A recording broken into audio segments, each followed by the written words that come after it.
ټول نو لومړی خبره دا ده چې بیماری راولي هم الله تعالی او صحت هم الله تعالی ورکوي. حدیث شریف کې راځي چې الله تعالی چې دی نو داسې بیماری نه ده پیدا کړې چې هغې دپاره چې دی نو شفا نه وي نازل کړې.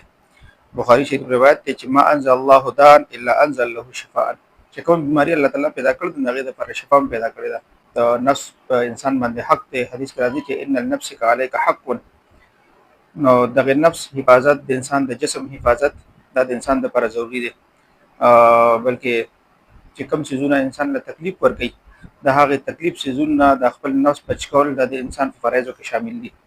نو بیماری چونکې د دې نقصان یقیني وي او بیا خصوصا پولیو داسې یو وایرس دی چې انسان پوره زندگی چې د هغې هغه تکلیف او مشقت بیا برداشت کوي. نو د دغه دپاره حفاظتي تدابیر په طور باندې که چېرته ویکسین استعمال شي نو دغه ویکسین چې دا جایز دي. ځکه چې موږ ته معلومه ده چې کوم ځای کې د ویکسین پابندۍ سره استعمال شي نو هغه خلک چې دنه محفوظ شي. خو دغه ویکسین د دې چې دنه یو سبب دی مؤثر حقیقي دوایي دا هغه هر څه دي که ویکسین دی دوایي ده نو هغه مؤثر حقیقي نه دي. هغې کې اثر چې دنه الله تعالی پیدا کوي په دوایي کې د شفا ورکولو. نو که انسان دا عقیده لري چې دغه دوایي ماله شفا راکوي دا ویکسین ما بچ کوي او دا په خپله په دې کې دا تاثیر موجود دی نو دا خو غلطه ده. خو لیکن دغه کې الله تعالی چې دی نو اثر پیدا کوي نو که دې نیت سره وي نو بیا دا توکل خلاف هم نه ده او جایز هم دي.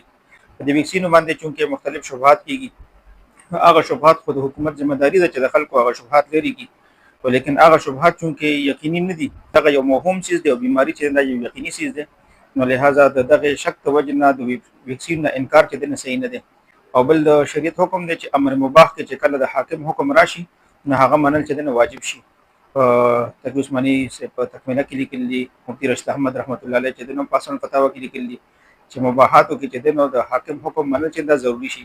نو چونکې دا د حکمرانو طرف نه دغه ویکسین لګول لازمي دي نو لهذا دغه د حکومت دغه حکم منل او دا ویکسین لګول به چې دا به لازمي وي. پکار دی چې مسلمانان خپل بچو ته ویکسین ولګوي او دغه خطر نه اخلي. دغه چې دی چونکې حفاظت تدابیر دي یو سبب دی نه توکل خلاف هم نه دی او حکومت د حکم منل ضروري دي.